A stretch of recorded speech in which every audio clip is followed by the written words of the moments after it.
a big part of this podcast, right, is really not just knowing the business and how the business grows, but we also want to be able to find out, right, who the people behind the brands are. They are human. You and I, we are all human. But yet you're able to do something that a lot of people are not able to do.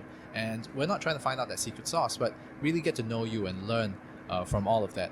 Now, you were talking about being a competitive gamer, very, very competitive because of this obsessive nature of yours, right? And does it sometimes get the better of you? Yeah, it does actually.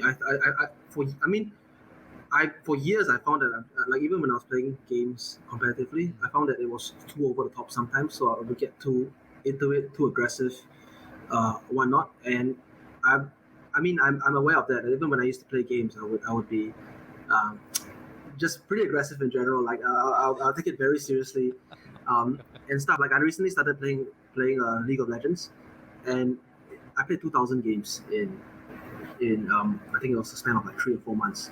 Like that's how insane. Yeah, like that's how obsessive things are for me. Obviously, I'm trying to. I started toning down already, but I just set a target for myself. I wanted a certain rank, and I wanted to go for it and see if I could still do it, even though I'm older. Um, yeah, I mean the competitive nature is good, but you got to know where to tone it down. Like you got to know where to tone it down because, like you with other, especially in the company now, you have a lot of people with you. You got to make sure that you compete, but you do it in a realistic way and in a way that you deliver the best result for everyone from the team to the customers. Like you can't let your emotions get the better of you. Right. What was your first video game, if you remember? The first video game I ever played was a game called Rockman. Rockman. Rockman. So it was in particular it was Rockman 3. So it's like a side scroller, like shoot 'em up kind of game where you kill a boss and get his power. It was at a neighbor's house. Neighbor invited us over. He had a Nintendo console, and he had Rockman, and we saw it and we were in love. I was obsessed with games ever since. Like ever since then, I got our own NES, and after that the Game Boy, and then the Super Nintendo, and then the PlayStation 1, the N64, and it went from there. It was just a lifelong love. I mean, the first PC games came when I went to Australia to study, and they issued me a laptop. So I got into a first-person shooter called Half-Life, and then from there it was Half-Life and the CS, and then I got introduced to real-time strategies, which was the real-time strategy games, which was the first genre of games I went competitive on. Like I absolutely fell in love like with the strategic aspect. So it was Age of Empires 2. Oh wow, that was a good game. Yeah, it's still good. It's still popular. They remastered it, and it's got a big community now. Yes.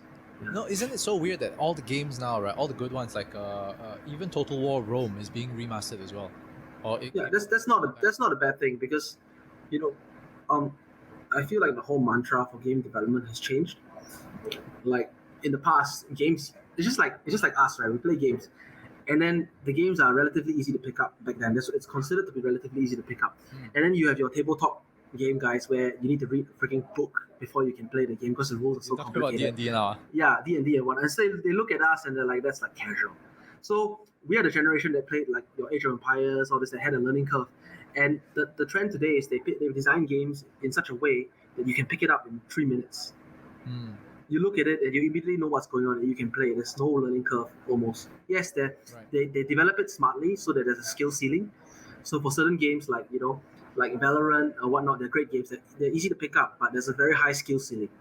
So that's the development mantra now. But yeah, I'm still in love with the previous generation of games where there was a learning curve, there's a certain depth of complexity to the learning curve, and yeah, I mean that's just the way games have gone. Yeah, old is gold, so they say. Yeah, so the remastering the games is a good thing because that generation of games with this design ideology, not to say this ideology is better, is still good. I mean, it still can be enjoyed by people today. Yeah, but sometimes it does feel like the reason why you remaster something is because they're still really good and the new ones don't feel as good as the old ones. Sometimes it does feel that way. It is true to some extent. I agree for some games, but I think a big part of remastering is that when developers develop games like let's say Age of Empires series and you keep developing new series, I feel like there's this impetus to make sure like number 3, number 4, whatnot, they're just impetus to make sure it's different from the predecessor. Like, and sometimes when you make something different, it doesn't necessarily mean you make it better. Yeah, so that's why remastered games, they have such popularity because sometimes something is just right. You don't need to change it. Yep. Yep. All they're doing is just upscaling the graphics, and that's about it. Just leave the gameplay as it is, even if you know Upscaling the what it is. graphics, making a better interface, killing bugs, creating a better ladder, community space. I mean, there's a lot you can do for older games which didn't have some of the technologies that new games have. Right. No, I really can't imagine if, let's say, for example, really in the world, right, technology is just completely stopped. We had to restart again, and we're back to 386s and 486s again, right? I can't imagine how our minds would just like completely get shut down because of something like that. Yeah, it'd be tough because you're pretty reliant on technology these days. Well, Just imagine, just the feeling like take away your phone when you're out for a while and you're disconnected from the internet. It's pretty uncomfortable. I quite like it actually. I like it when the time is right, but if there's something I'm worrying about and I don't have access to my phone, it might be quite uncomfortable. Yeah, but I mean, there's times when you just want it that way. Yeah. Mm, absolutely, absolutely. So all of us got to pick up a blue collar skill. What's yours? I've got none. Oh no. I'm almost purely a mental person. I have like no, like I can't think. I'm trying to think of what I'm good at in terms of like a blue collar skill. Yeah, it's Yeah, pretty hard. it's one of those things, right? Like, there's that big question, right, in society. If society falls in on itself, like zombie apocalypse kind of thing, I always have this scenario. If, let's say, for example, it's really zombie apocalypse, somebody inside that group needs to do something. You must pull your weight. You must Yeah. show your worth. What is your worth in that group? If there's a zombie apocalypse, I'd just be the meat shield. Oh. Boomer! Just run, explode. That's like zombie land. Yeah, people always imagine who were the fifth four guys that you choose if there was a zombie apocalypse. Left 4 Dead, basically. Yeah.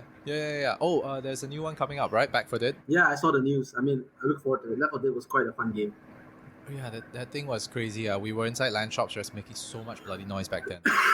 It's pretty awesome. Quite a revolutionary concept.